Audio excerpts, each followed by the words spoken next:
Hi folks, you're with Tacitus today at your Pushback channel. While you're with us, please take a moment to subscribe below and don't forget to hit that bell symbol for notification. Just as a follow-up to one of our previous essays on how the wide and vast network of globalist activists and agitators is paid for, this is a bit of a follow-up to that. There is a well-known international Soros-type funding for the globalist agenda, along with various leftist activist NGOs, and also a very sizable cost of all this activism is being passed on to you, the Western taxpayer. This is all represented by a shadowy deep state conga line of public servants, academics, media stooges and various political operatives in all the major parties who are in effect employed by the globalists. Now, we managed to come by some of the CVs of these globalist activists from downtown central office. The principal activists are all pretty much out of the same factory, taking in the same script and ideological methodology, but each may specialise in different leftist talking points or sets of talking points such as global warming or black lesbian rights or mass illegal immigration and so on. Now remember, all these activists are all over the UN, the United Nations, NGOs, alleged charities, the Western mainstream media, Western bureaucracies, and much of the main party body politic. Here is an example of one of these globalist activist CVs, which will illustrate how they are recruited, trained, used to infiltrate, placed and positioned and rewarded. This CV is someone who is currently working for the United Nations, heavily spruiking that all white nations must have open borders for unlimited black and brown peasants to immigrate to, from all these basket case, poor, dirt poor economies. It's a human right, they assert, and then they run with the leftist talking point script.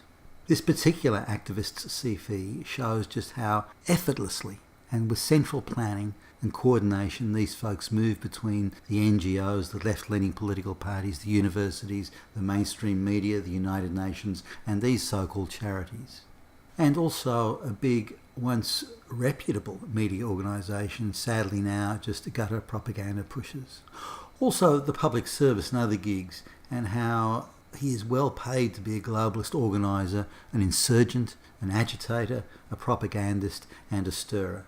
Now this is a Faustian waltz that has happened and is happening today in many thousands of places across the Western world. The globalist activist pop-em-out production machine is industrial in its scale and scope. So here's where it all starts. In senior high school, he's recruited into Amnesty International, just part-time, just a few hours a week, an arrangement which is organised through a leftist school teacher at a government school and a union organiser who supports the school teacher with Marxist propaganda and other encouragement skills necessary to undermine the Western nation state. He becomes a high school student agitator, organising kids to go on street marches, put up posters, spread anti-Western rumours. He also is a talent scout, reporting kids who are particularly susceptible to anti-Western propaganda positions, and he is told to target especially young girls from divorced or poor households, and also lesbians. These people are more amenable to the Western hatred message. He goes on to university to take a degree in social science, research studies majoring in political morality, so you can already see where this is heading. He then also works for an additional 2 other pro-globalist NGOs, gigs organised for him by Downtown Activist Central.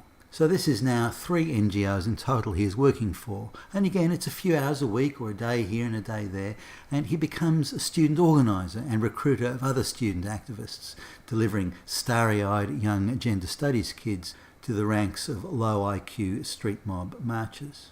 To raise his profile at university and as a propaganda conduit, he miraculously gets voted as president of the student magazine and also an organiser for the student government at the university. He boasts that he organised 10 activist street marcher cells across the entire university sociology department. Do the students know that he in fact is an agent provocateur for the NGOs? It also seems the university is clandestinely and otherwise overtly supporting and facilitating his actions, and probably acting in close concert with the NGOs and the other globalist activist groups. So the tentacles here spread very wide.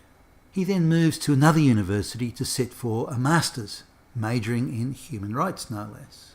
In a remarkable coincidence, he is then employed as a campaign officer for a major and well-funded political party with close ties to activist gay lesbian groups and trade unions in the local area, and even working or getting a gig to work in the office of a party leader for a few months. At the same time, and this is a window into understanding what is going on here with the pro-globalist movement, he also joins Antifa, and another Soros-funded front also supposedly opposed to fascism, but in reality is recruiting student protesters and feeding them into the street march protest gang machine. He also acts as covert liaison between the political party organisers and the Antifa protesters, which can be called out at any time for various political needs and requirements. Now, as he flits seamlessly between NGO employment and working as a political staffer and a paid student propagandist, we can see the boys downtown are taking a lot of care to make sure this guy has well-paid employment. He's not out of work for even a day. Selling out your country, selling out your race and your gender really does come with rich rewards. So you better get down right now and get your gender studies degree, and this rich and rewarding career can be yours. During the time of doing his one-year masters, he was given an additional 2 well-paid gigs, one in a refugee camp in Africa and another in a refugee or so-called refugee camp in Southeast Asia, where he agitated for gay lesbian rights and women's worker rights, and organised mass migration agitation as well, also giving illegal migrant coaching sessions. Somehow he got a distinction in the master's degree, even though he, as best we can work out, spent more than 6 months working internationally for the NGOs.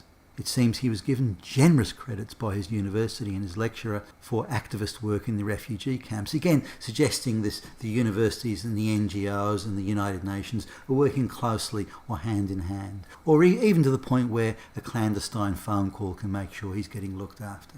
The thesis, which we got to look at, is rubbish. It is a mishmash of Marxist babble and vanilla leftist talking points. Somehow, incredibly, and right on cue, a book publisher takes an interest in this rubbish thesis and decides to publish a book. So he's now a published author. Notice here how the globalists do a good job at this credibility invention. Done a real good credibility invention build job on this guy and other activists. He is a high school prize winner. He has a master's, president of the Students' Union, a political advisor, a published author.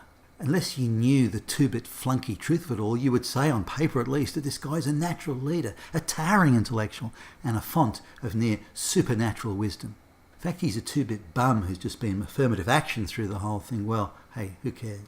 On the very day he walks out of university, he again magically gets 2 jobs.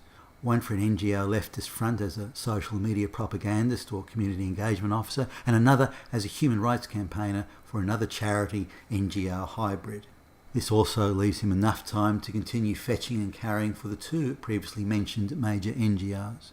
These gigs on average are lasting 6 to 9 months, but a pool of the same or interconnected activists' employers, that is the NGOs and the UN and so on mentioned above, just rotate a large pool of these activist employees around between the NGOs, field operational roles, schools, universities, academia, media, and the leftist political parties and so on. So there's this mass of activists that are moving back and forth in all different roles in these different areas.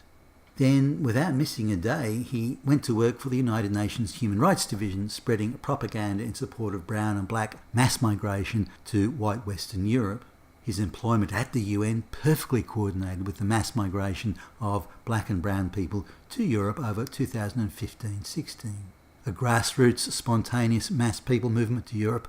I don't think so. This has got UN and NGO fingerprints all over it. Here's the rub. Just as a 10,000 people plus caravan of low IQ brown folks from Central America head towards the US border, this same guy, the very same guy, turns up in Mexico, like he stepped out of a bandbox as an organiser and propagandist, breathlessly reporting, and is idolised as the authoritative news source in the mainstream media. He is not yet 30 and already has more than 10 years of frontline global activism. His immediate team is all under 25 years and is perfectly race and gender balanced, with job titles such as Commitment to Equality Officer. His boss, interestingly, is a former international merchant bank executive. I wonder what that's all about. Keep in mind, this guy is one of thousands upon thousands of activists on the same globalist activist conga line.